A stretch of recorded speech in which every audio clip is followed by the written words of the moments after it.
The Toronto Raptors fell back to earth on Monday night. After winning their first two games of the 201,718 season at home by a combined 51 points, and scoring the NBA's second most points in the process, their first game on the road had a decidedly different feeling. Having demolished the lowly Chicago Bulls and Philadelphia 76ers, Toronto faced its first true test of the campaign against the San Antonio Spurs, who are now 30 after beating the Raptors 10,197. Despite an off night from a handful of key Raptors like Kyle Lowry and Norman Powell, this was a close game throughout thanks to another impressive performance from the team's second unit. Jakob Poeltl in particular had himself a game, grabbing 12 boards and swatting 3 blocks while posting a team-best +13. The second-year big man seized the opportunity with Jonas Valanciunas out of the lineup and a forgettable night from starting center Lucas Nogueira. Still, the Raptors were outclassed down the stretch by the Spurs, who appeared confident as ever as they erased a 6-point Raptors lead late in the fourth quarter thanks to another solid game from LaMarcus Aldridge, who shone again in Kawhi Leonard's absence, and an eye-opening night from second-year point guard DeJounte Murray. No real reason for worry for the Raptors, who played hard and lost to a better team. Battle of the boards. The Raptors were wiped off the glass, out-rebounded 5,633 by San Antonio.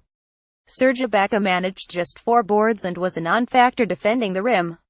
Toronto was slow on rotations and outworked under the glass from the opening tip. Poeltl, as mentioned, was the lone exception, but no other Raptor managed more than 5 rebounds. The Spurs bullied Toronto around the hoop, posting 12 blocks as 5 players grabbed 7 rebounds or more. The leading rebounder Murray, San Antonio's starting point guard and the 29th pick of last year's draft, grabbed a game-high 15 boards using his size and reach to his advantage.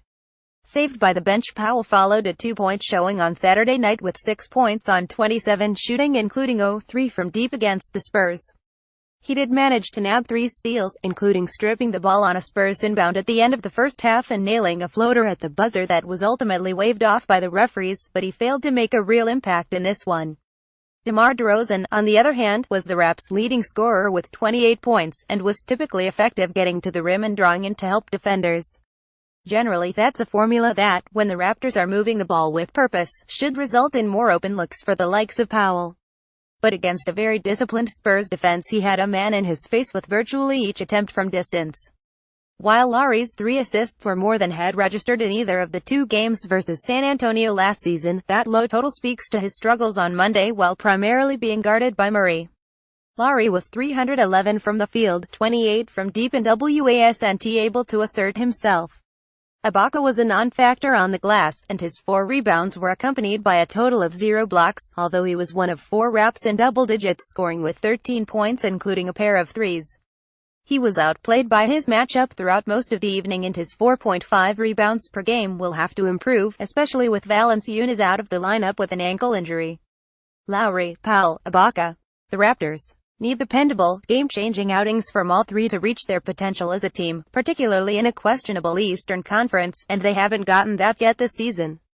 But there is almost a strange sense of comfort in knowing that major pieces of the starting lineup can have off nights and the Raptors can still compete with a team like San Antonio thanks to their newfound depth and the solid performance from their second unit.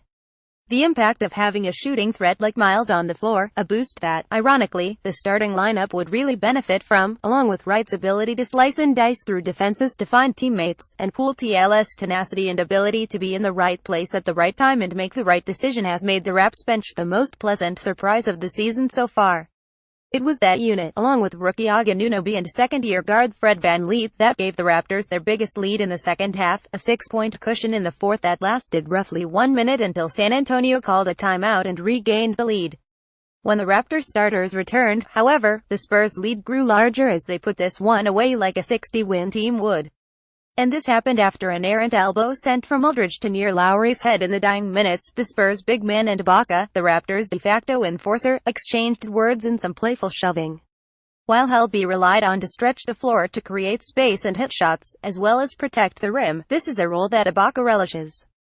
In the newest season of Sportsnet's Know Your Raptors, the team is asked who is most likely to start and stop a fight. Spoiler: virtually every player says Ibaka, based off last season's skirmish with the Bulls. Robin Lopez is the most likely to start a fight.